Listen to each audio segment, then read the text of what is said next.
Girbeagly! Harold.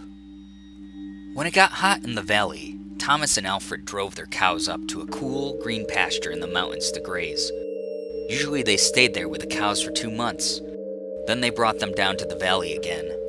The work was easy enough, but oh, it was boring. All day the 2 men tended their cows. At night they went back to the tiny hut where they lived. They ate supper and worked in the garden and went to sleep.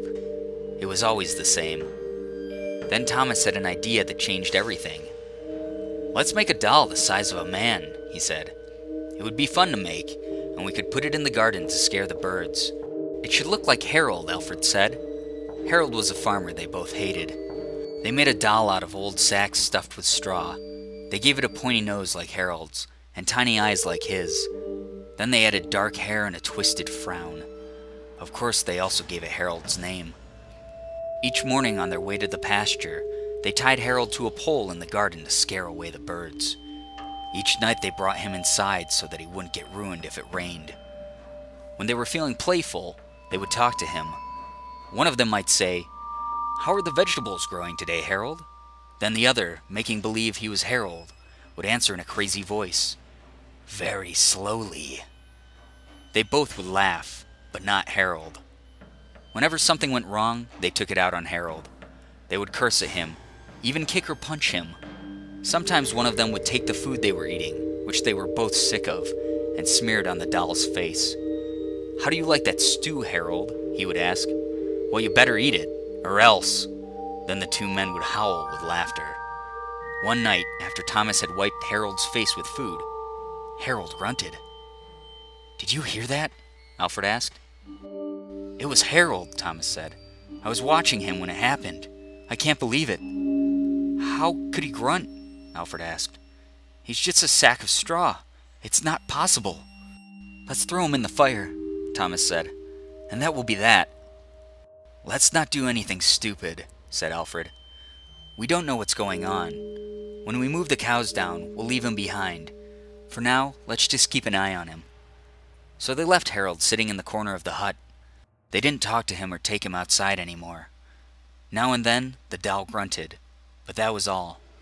After a few days, they decided there was nothing to be afraid of. Maybe a mouse or some insects had gotten inside Harold and were making those sounds. So Thomas and Alfred went back to their old ways.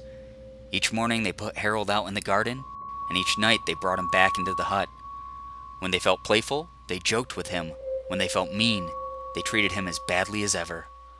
Then one night, Alfred noticed something that frightened him. "Harold is growing," he said. "I was thinking the same thing," Thomas said. "Maybe it's just our imagination," Albert replied. "We have been up here on this mountain for too long." The next morning, while they were eating, Harold stood up and walked out of the hut. He climbed up on the roof and trotted back and forth, like a horse on its hind legs. All day and all night, he trotted like that. In the morning, Harold climbed down and stood in a far corner of the pasture. The men had no idea what he would do next. They were afraid. They decided to take the cows down into the valley that same day. When they left, Harold was nowhere in sight. They felt as if they had escaped a great danger and began joking and singing.